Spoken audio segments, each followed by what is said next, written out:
Donc bonjour à toutes et tous. Donc je suis Laurence Crène, je suis vétérinaire à Lons-le-Saunier dans le Jura et donc je suis coprésidente d'Oveto Entraide. Donc comme aujourd'hui c'est un déjeuner partenariat entre Veto Entraide et un moral aux abois représenté par Marine Delmer, nous allons vous présenter un petit peu nos assos parce qu'il peut y avoir des personnes qui connaissent pas forcément Veto Entraide et d'autres qui connaissent pas forcément un moral aux abois. Et donc je vais vous présenter une très courte vidéo de Veto Entraide. Hop. Voilà, qui permet de retracer un petit peu les actions de l'asso. Donc l'asso, c'est vraiment l'espace d'écoute, le groupe d'échange sur Facebook, les groupes de travail. On vous propose donc des déjeuners régulièrement. Depuis 2024, on remet des prix de thèse pour favoriser les travaux en relation avec le bien-être des vétérinaires. On a collaboré avec d'autres institutions et on a plein de projets pour le futur. Donc, n'hésitez pas à nous rejoindre si vous le souhaitez, parce que l'association vit de vos dons.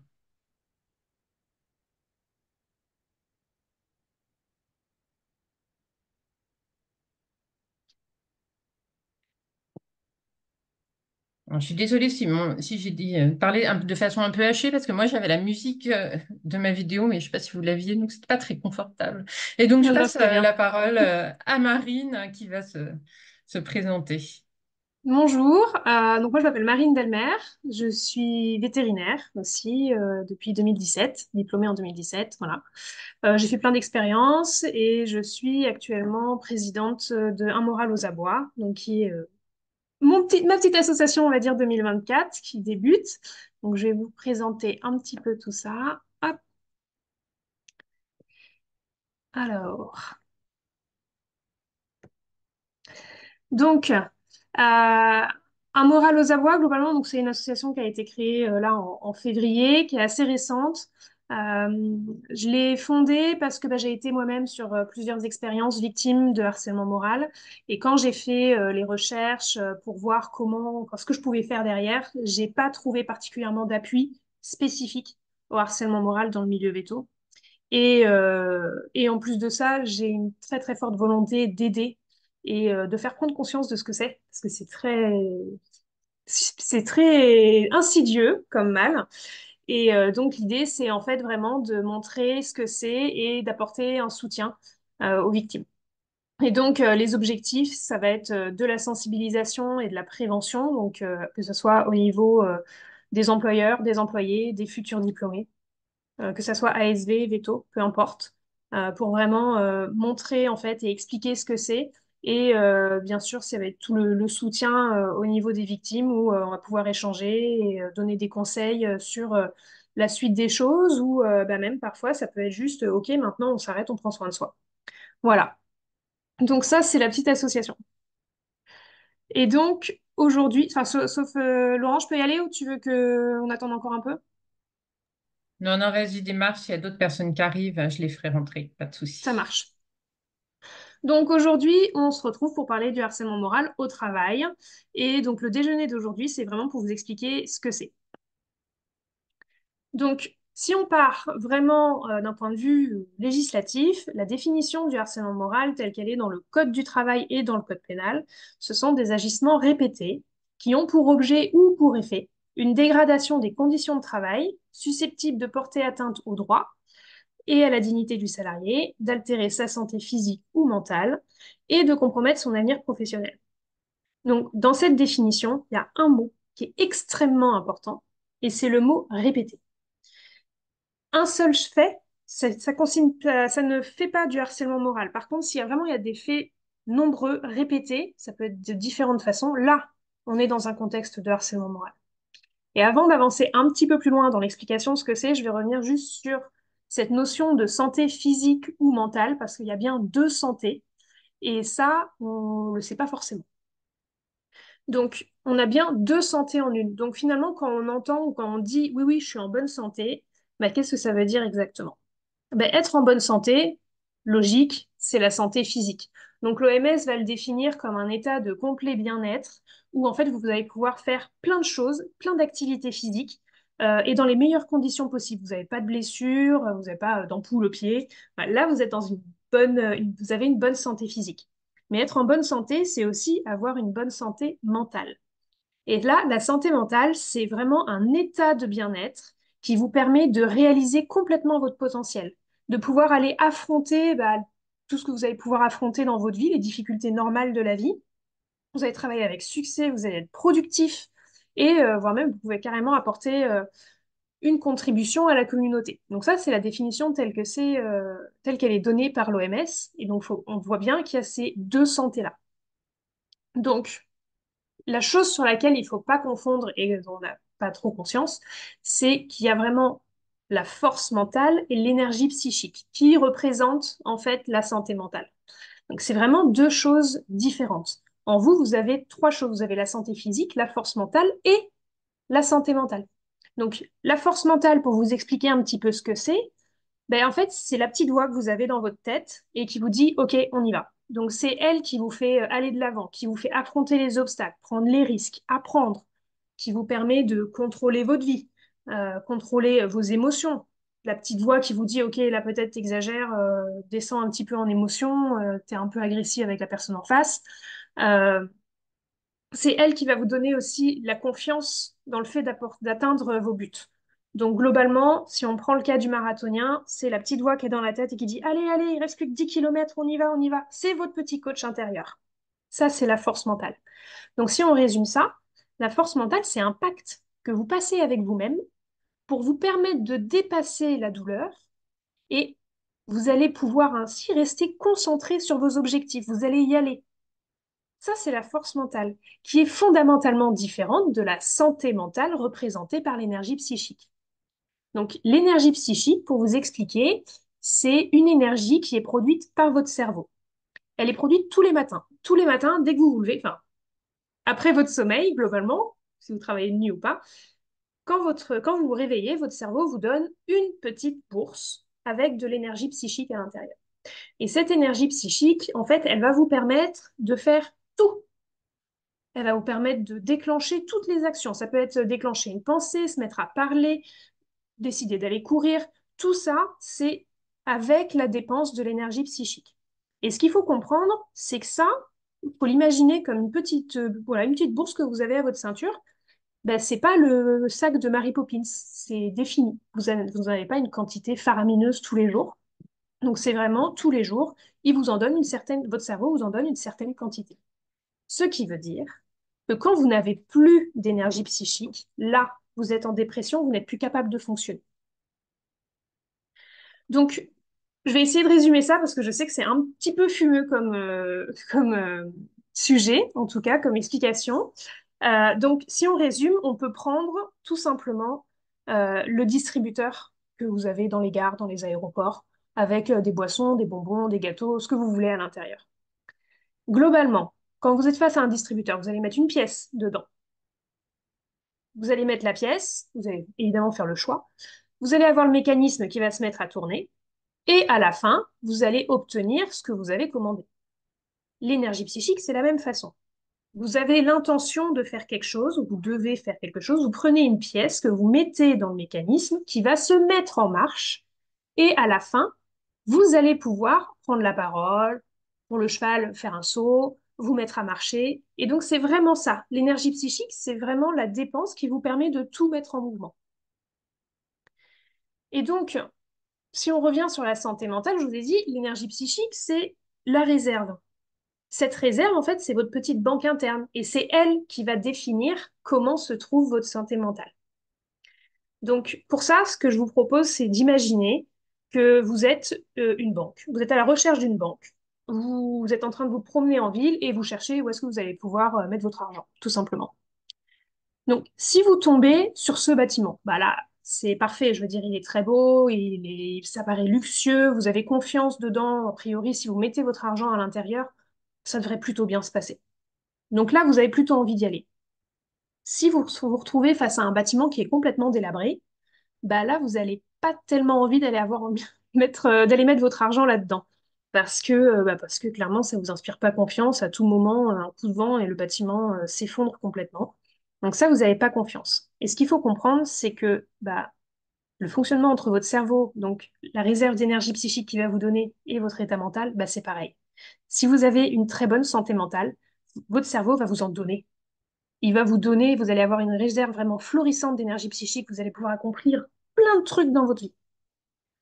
En revanche, si vous avez une santé mentale qui est mauvaise, votre cerveau, il va pas avoir envie d'aller donner de l'énergie psychique. Outre le fait qu'il ne peut pas, parce qu'il est abîmé par la santé mentale, vous allez avoir un appauvrissement en énergie psychique qui va être important. Il n'aura pas la capacité de vous donner autant d'énergie psychique que si vous étiez sur le bâtiment de gauche.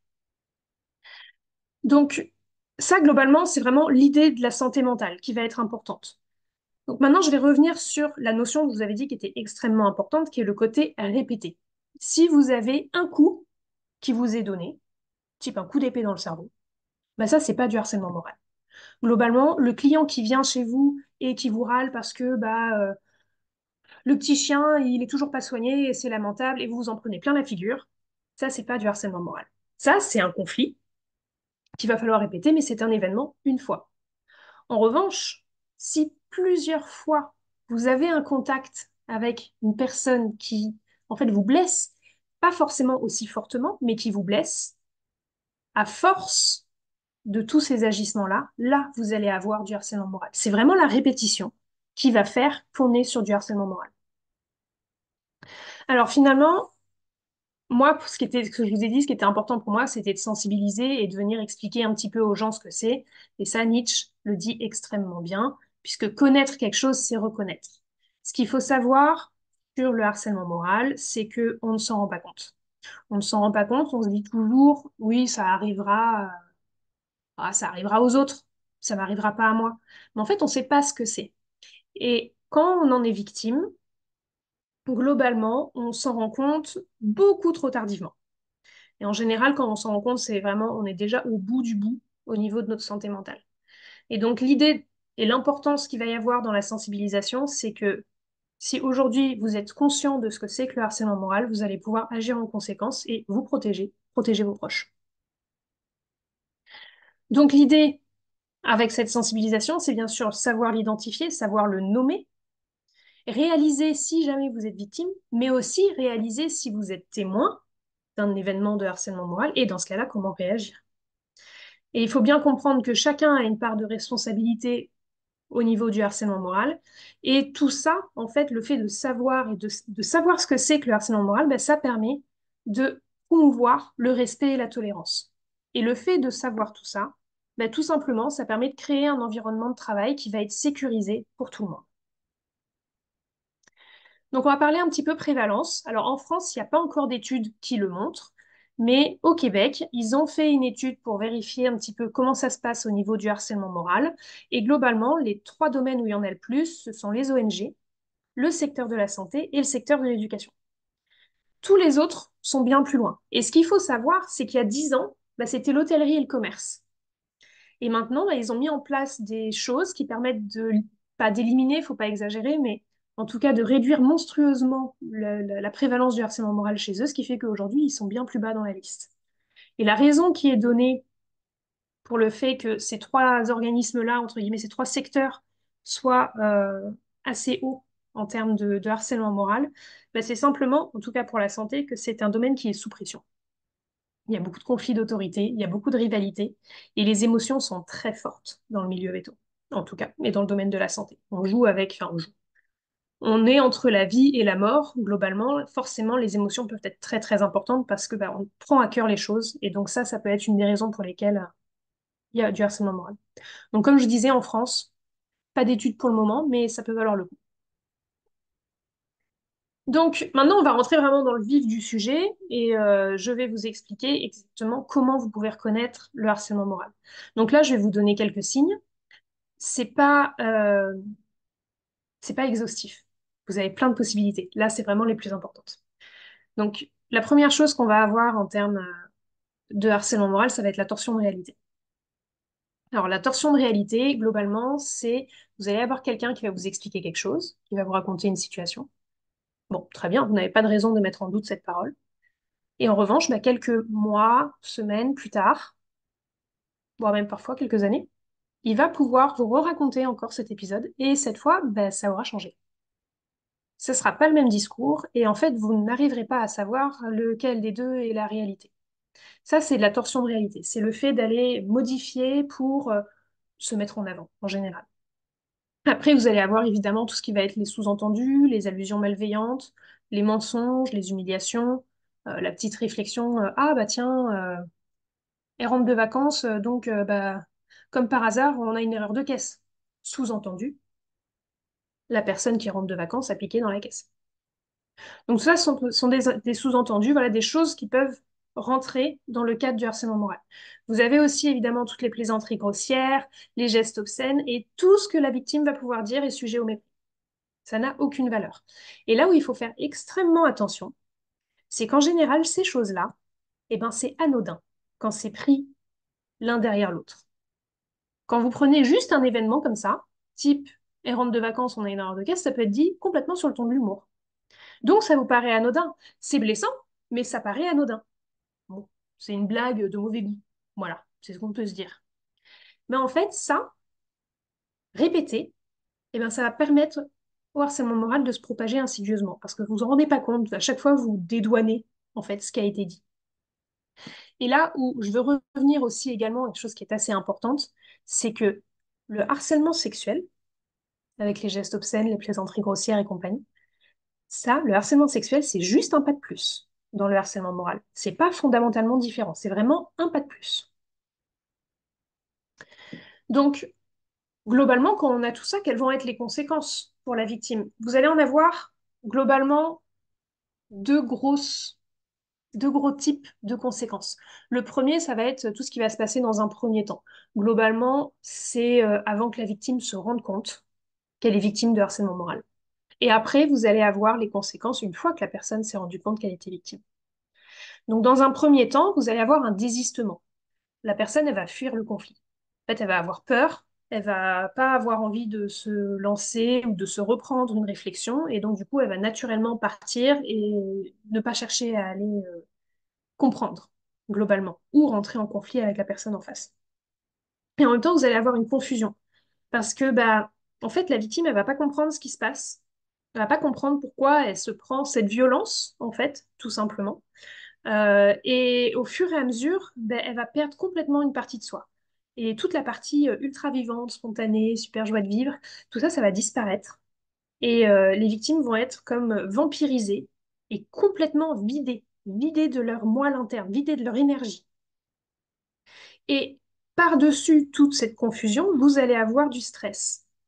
Parce que bah, nécessairement, en fait, quand vous allez arriver, vous allez avoir peur de vous prendre une réflexion. Enfin, je vous dis vous, mais la victime, globalement, va avoir peur de prendre une réflexion.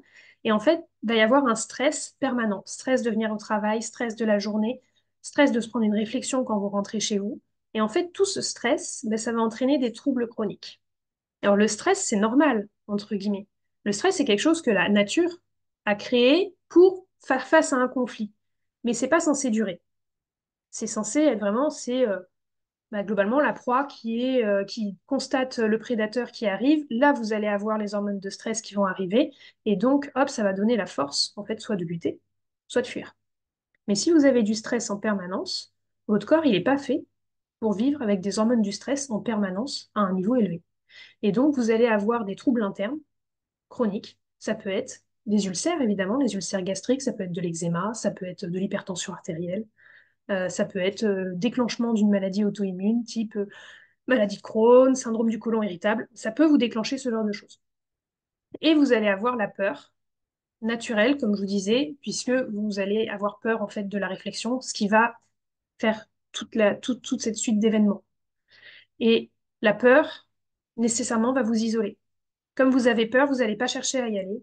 Et donc, du coup, vous allez vous isoler vous-même de la personne qui harcèle, mais également de tous les collaborateurs autour, puisqu'en fait, la victime va douter d'elle-même. Elle va pas comprendre que, ben, en fait, si, elle travaille bien, mais c'est juste qu'elle n'est pas dans une situation saine. Elle va naturellement se remettre en cause, et donc elle va s'isoler des autres parce elle n'est pas suffisante. Et une fois que la victime est consciente qu'elle est victime de harcèlement moral, là, vous avez toutes les conséquences à long terme. Et la première, c'est le choc. Parce que il faut vous imaginer que quand on prend conscience qu'on est victime de harcèlement moral, c'est comme si vous avez eu un cambriolage chez vous.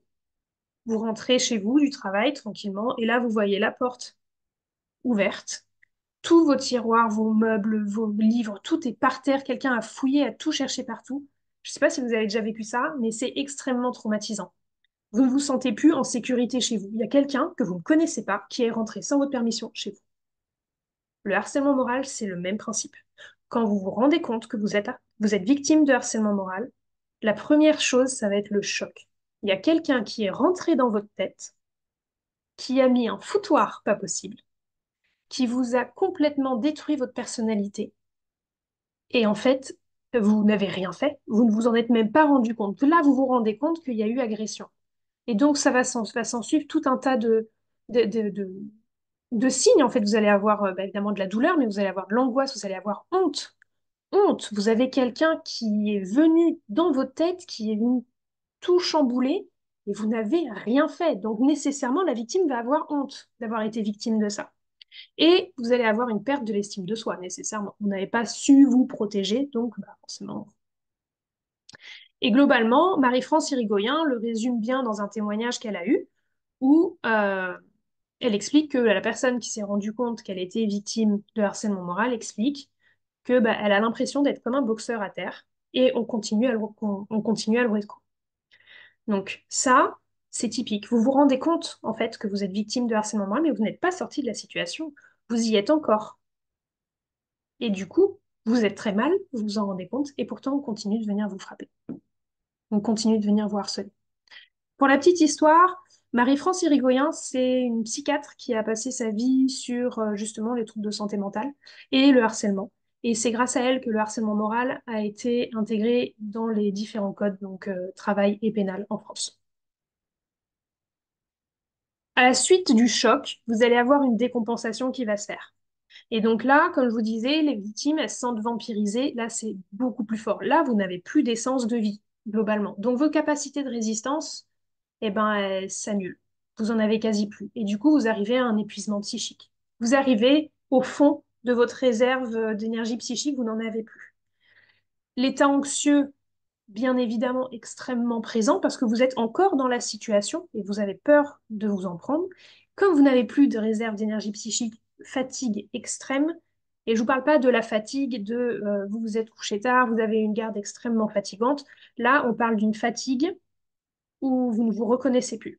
Vous n'êtes même pas capable de vous lever, vous êtes dans votre lit, vous avez l'impression que votre cerveau, vous l'a retiré. Voilà, c'est vraiment ce genre de fatigue. C'est extrêmement particulier. Vous avez un sentiment d'inutilité qui va être présent. On a complètement détruit votre estime de soi. Vous n'êtes pas capable de vous protéger nécessairement. Franchement, à quoi vous servez? C'est la réflexion que va avoir la victime. Et après, les réponses physiologiques diverses, comme je vous ai dit, ça va être lié ça aux hormones du stress. Euh, et alors, ce qu'il faut voir, c'est que parfois, vous pouvez avoir des réponses comportementales qui sont violentes. Et ça, c'est tout à fait normal. C'est globalement, vous allez avoir encore une pique de plus. Et là, vous n'en pouvez plus. Et vous allez exploser. Ça peut être une grosse crise de nerfs, ça peut être une colère monstrueuse. Vous allez avoir, voilà, nécessairement, ça peut être envoyer valser les stylos, casser la vaisselle, peu importe. Euh, vous allez avoir cette réponse comportementale qui va être violente. Et en fait, malheureusement, cette réponse-là, elle va servir à justifier les faits de la personne qui vous harcèle. Ou qui harcèle, l'agresseur, tout simplement. Parce que, vous avez vu, je vous avais dit qu'elle était complètement folle, cette personne. Ça peut être folle, ça peut être suicidaire, hystérique, ça peut être alcoolique, ça peut être drogué, peu importe. Ça va servir à justifier. C'est une réaction normale qui va justifier tous les faits que l'agresseur aura dit et aura fait. Et la dernière chose qu'on va avoir, c'est la dissociation. Donc ça, on connaît avec la kétamine un petit peu, mais c'est un peu le même principe, mais c'est un mécanisme qui est complètement protecteur. C'est un mécanisme normal que le corps va mettre en place, que le cerveau va mettre en place pour se protéger. Et c'est vraiment le même principe que la kéta, c'est-à-dire que vous allez avoir votre âme, entre guillemets, d'un côté, et votre corps qui va tout subir de l'autre côté. Et c'est comme si vous alliez être spectateur de la scène qui se passe. Et en fait, ça, c'est un mécanisme normal pour vous protéger de ce qui peut être en train de vous arriver. Et là où il faut faire extrêmement attention, c'est que dans la phase de décompensation, c'est là qu'il y a les idées suicidaires. C'est là que la personne victime de harcèlement moral peut décider de mettre fin à ses jours pour retirer la souffrance. Parce qu'il faut comprendre que le suicide, c'est pas une envie de mourir, c'est une envie de retirer la souffrance. Ensuite, nécessairement, à un moment donné, il va y avoir séparation. Donc, ce qu'il faut comprendre, c'est que la séparation, elle se fera toujours à l'initiative de la victime. Le bourreau, il en a rien à faire. Il est parfait, il est super content. Il a un souffre-douleur, il peut se défouler. Il n'a aucune raison de venir rompre le cycle. Donc, nécessairement, ça va être à la victime de le faire. Et cette séparation va se faire dans la douleur et la culpabilité parce que la personne qui agresse va se placer en Calimero. Tout est triste, c'est pas juste. Et ça, elle va se placer en fait en victime, tout simplement. Et donc, en fait, il va falloir avoir la force de dire stop, puisque c'est la victime, et vraiment la victime, l'agresseur va se placer en victime, or c'est pas le cas. Et donc c'est pour ça que vous allez avoir une séparation qui va se faire dans la douleur et la culpabilité, parce que bah, peut-être vous avez exagéré, en fait, c'était pas comme ça. Maintenant, c'est vrai, quand vous y réfléchissez, peut-être que cette situation était un peu, vous avez mal pris les choses, voilà, ça peut être des choses comme ça.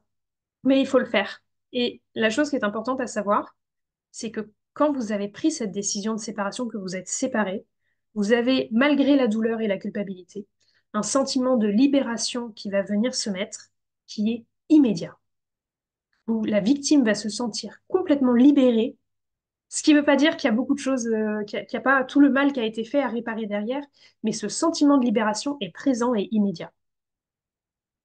Et après, on va avoir les évolutions possibles. Donc, il y a différents types de séquelles. Soit vous n'en avez pas, parfait. Là, vraiment, on ne peut rien demander de plus. Après, vous pouvez avoir aussi, la victime peut présenter des symptômes qui vont être peu spécifiques. Donc, ça va être de l'anxiété, de la fatigue, des insomnies, ça peut être des maux de tête. Vous allez avoir les troubles du sommeil, différents réveils, avec impossibilité de se rendormir, par exemple. Euh, vous allez avoir tout ce qui est maladie. Comme je vous disais, ça, c'est lié directement aux hormones du stress qui sont extrêmement élevées. Donc, les ulcères gastriques, l'eczéma, l'hypertension, maladie de Crohn. Et vous allez avoir aussi tous les phénomènes de dépendance. Parce que vous allez avoir des victimes qui vont avoir besoin de retrouver en fait une sorte de calme qu'elles vont pouvoir arriver. En fait, elles vont pouvoir arriver à l'avoir en utilisant autre chose, en partant sur une dépendance, tout simplement. Ça peut être la personne qui va manger, manger, manger, manger. Ça peut être partir dans l'alcoolisme, partir dans les drogues, devenir toxicomane, tout simplement. Parce que en fait, ben, ça vous permet tout simplement d'arriver à affronter la suite.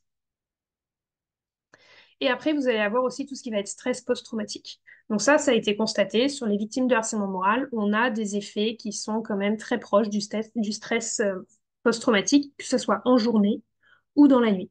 Donc dans la journée, globalement, ça va être une situation que vous rencontrez et qui vous rappelle, en fait, tout simplement, euh, une situation que vous avez vécue.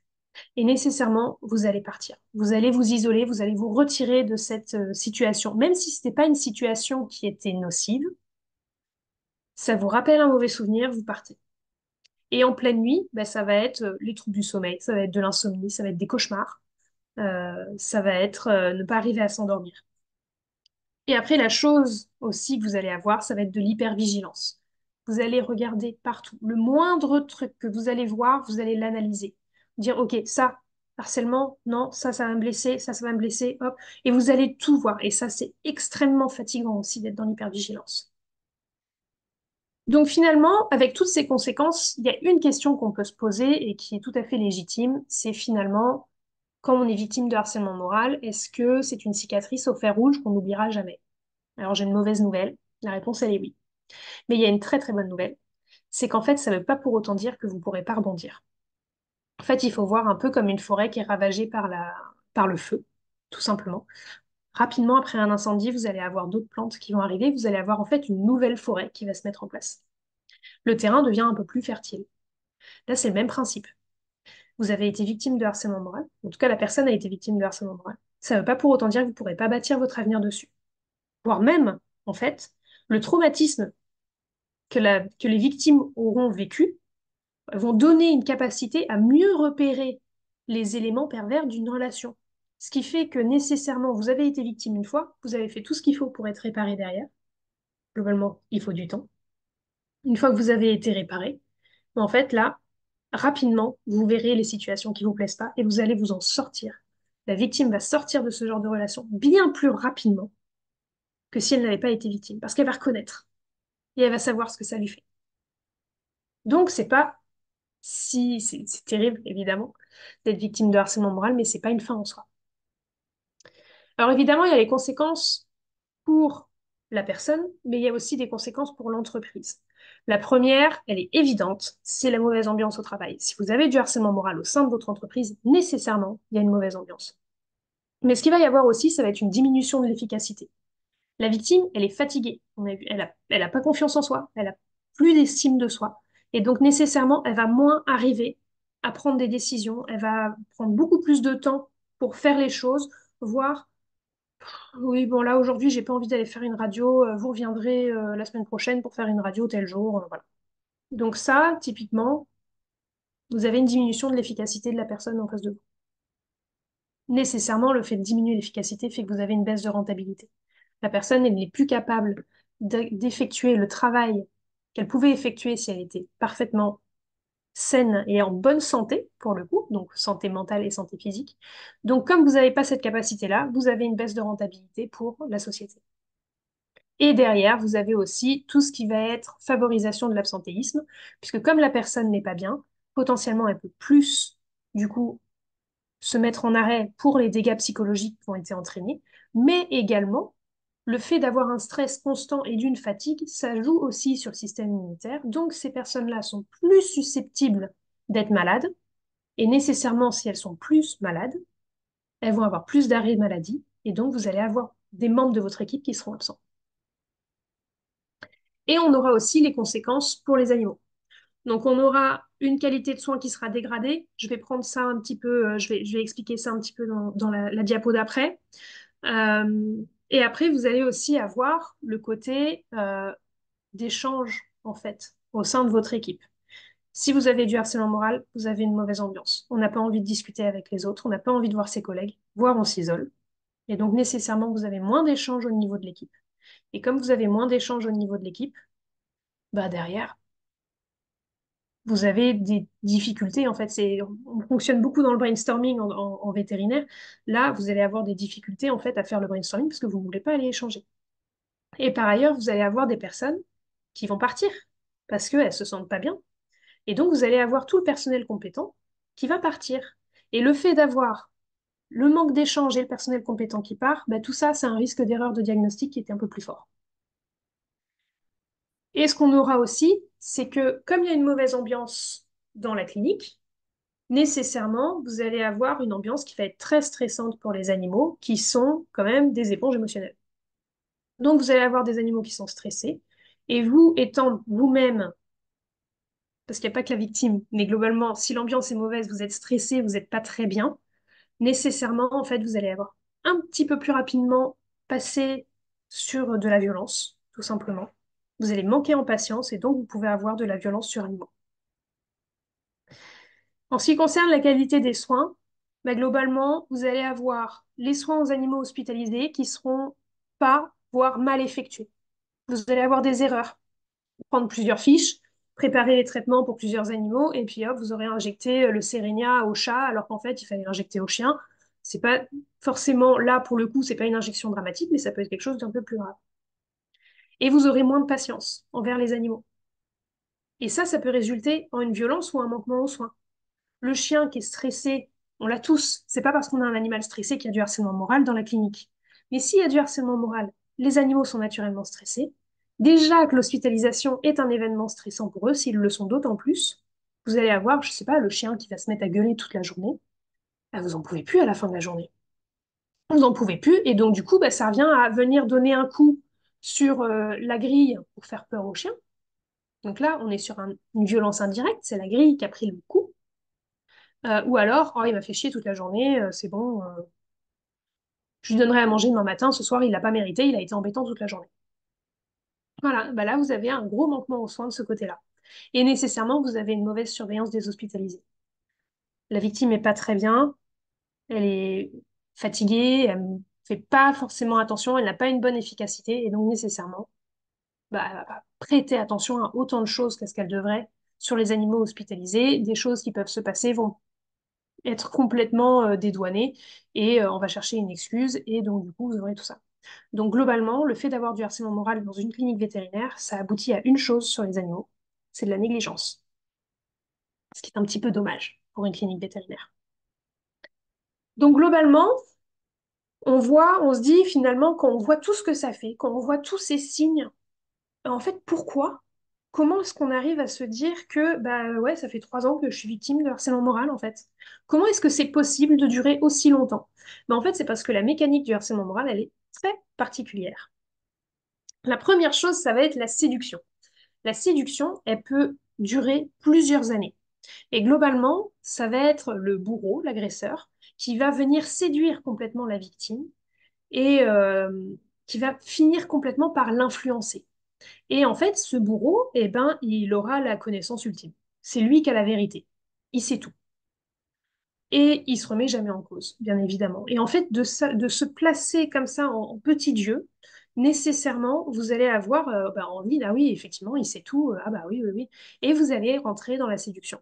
Et une fois que vous êtes vraiment sur la fin de la séduction, avec une influence totale du bourreau sur la victime, là, vous allez avoir un retrait de toute liberté. Votre esprit critique, il n'est plus là. C'est fini. Et une fois que du coup que cette séduction est prise, là, vous avez l'emprise. Et donc là, au niveau de l'emprise, eh ben, en fait, vous avez un lavage de cerveau complet de la victime. Vous allez avoir une soumission progressive qui va se mettre en place et en fait, bah, le bourreau fera ce qu'il veut de la victime, tout simplement. Et vous allez avoir du chantage implicite qui va se mettre en place. Donc le chantage implicite, il faut comprendre que c'est pas le bourreau qui va dire si tu fais pas ça, je te mets à la porte. Ça, c'est pas du chantage implicite, c'est du chantage tout court. Le chantage implicite, c'est la victime qui se le dit elle-même. Donc en fait, c'est ah mais en fait, si je fais ça, il va m'aimer plus.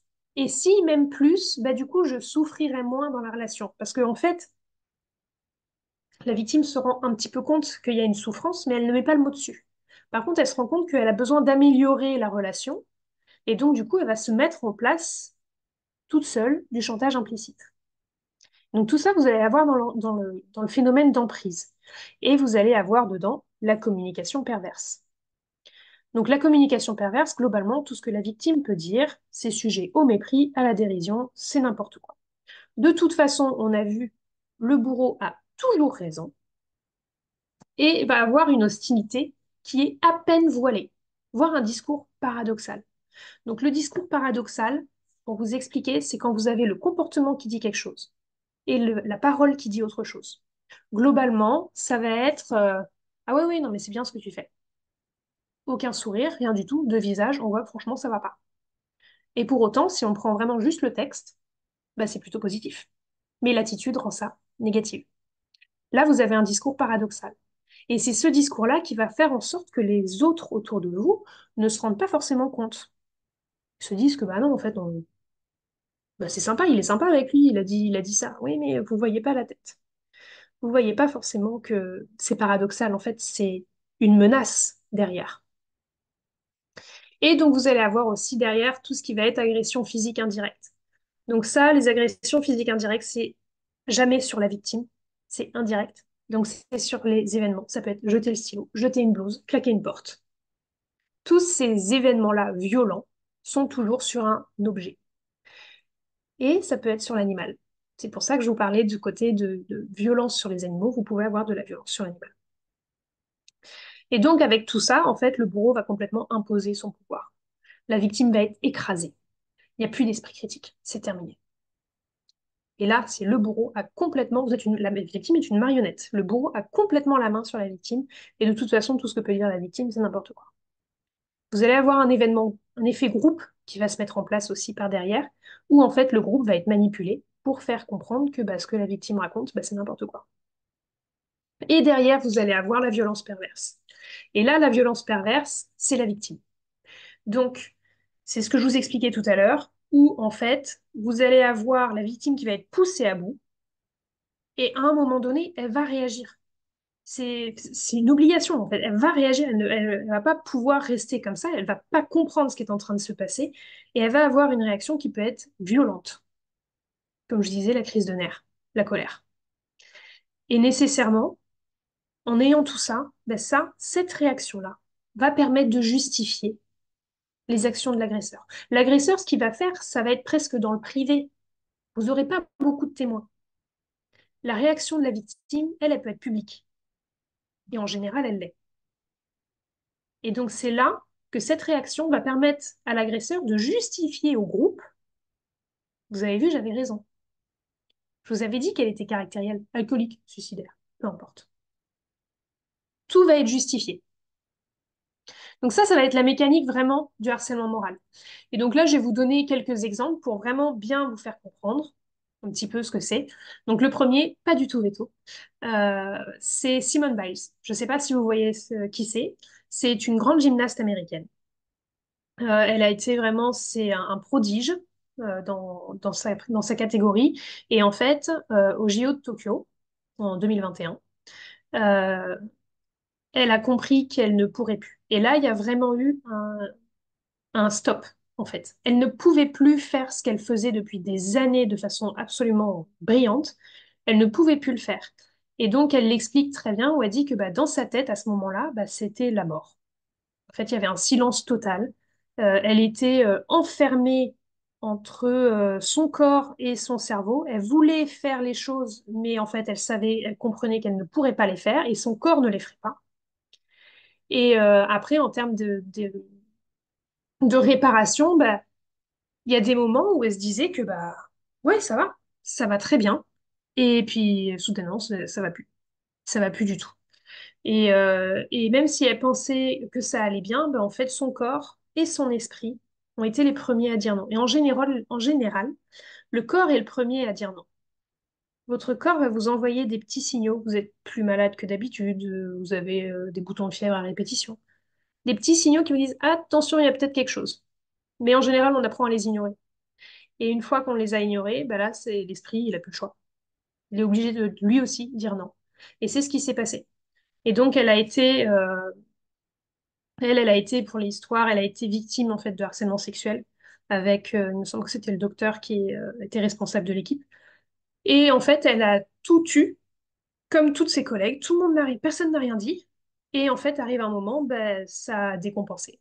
Et ça a décompensé, c'est-à-dire que bah, le corps et l'esprit ont dit non. Santé mentale à zéro, santé physique, même si présente, pas topissime non plus. Et là, elle n'a pas réussi à reprendre et à gagner les médailles qu'elle aurait dû gagner. Elle a même carrément arrêté. Elle a décidé de stopper Tokyo et elle est partie en cours de compétition.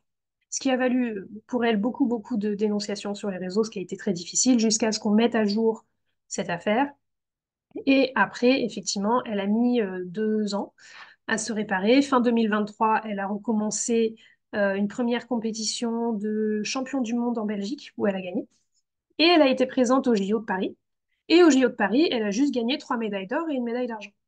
Donc, ça montre bien que oui, on peut être victime de harcèlement moral. Je vous rappelle que le sexuel n'est qu'un pas de plus. Donc, on peut être victime de harcèlement moral ou sexuel. Et pour autant, c'est pas la fin du monde derrière. On va pouvoir se reconstruire et rebondir. Si on prend des études vraiment de cas veto, globalement, on peut avoir Emma. Par exemple, Emma, elle est salariée depuis 5 ans dans une clinique. Elle est super contente. Et elle a un traitement pour une hyperthyroïdie qui l'embête un petit peu parce qu'elle n'arrive pas à stabiliser son hyperthyroïdie. Et quand on l'écoute, en fait, elle est hyper épanouie dans son travail. C'est vraiment génial. Elle adore venir travailler. En plus, elle travaille en temps partiel. C'est super. Ça lui permet bah, de jongler un petit peu avec son rôle de maman à côté. Donc vraiment, c'est super. Et pourtant, quand on creuse un petit peu, bah, on apprend que Emma, elle aime bien travailler quand le docteur X, il n'est pas là. Et pour autant, bah, elle va naturellement proposer au docteur X des choses qui n'ont aucun rapport avec son travail. Donc, ça va être bah, tout simplement, il y a eu du courrier pour lui ou un colis qui est arrivé pour lui à la clinique, je vais lui apporter.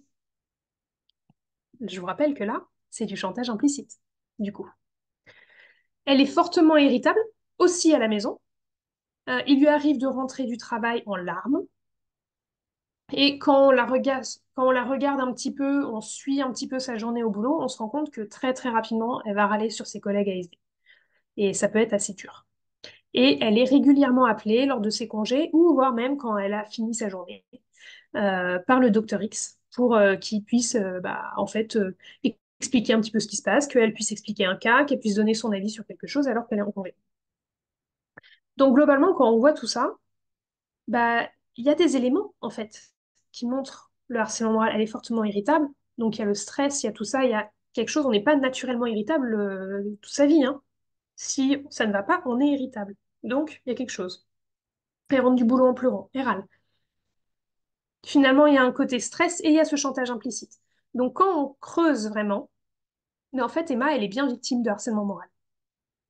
Et pour autant, on a dit qu'elle était très irritée et rapidement elle se mettait à râler sur ses collègues. Et bien en fait, ça, c'est un mécanisme de défense. Elle est victime de harcèlement moral par un agresseur, par le docteur X a priori. Nécessairement, elle peut devenir, son mécanisme de défense, c'est d'être venue elle-même le bourreau des collègues. Et ça, c'est quelque chose que vous pouvez retrouver dans le harcèlement moral. Là, je vous présente un... Donc, oui, pardon. Je vous parle, donc je vous l'ai dit qu'elle avait une hyperthyroïdie qui n'était pas stabilisée. Finalement, pourquoi je vous ai parlé de ça? Tout simplement parce que je vous rappelle que vous avez des hormones de stress qui sont très élevées. Le corps n'est pas fait pour travailler avec des hormones de stress de façon très élevée. Et son hyperthyroïdie peut tout à fait être liée, en fait, au harcèlement moral. Le fait qu'elle soit pas stabilisée. L'hyperthyroïdie, on ne sait pas pourquoi. Mais en attendant, le fait de ne pas arriver à stabiliser cette hyperthyroïdie, ben ça peut être lié simplement au fait qu'elle soit victime de harcèlement moral. Le deuxième cas, c'est Maxime.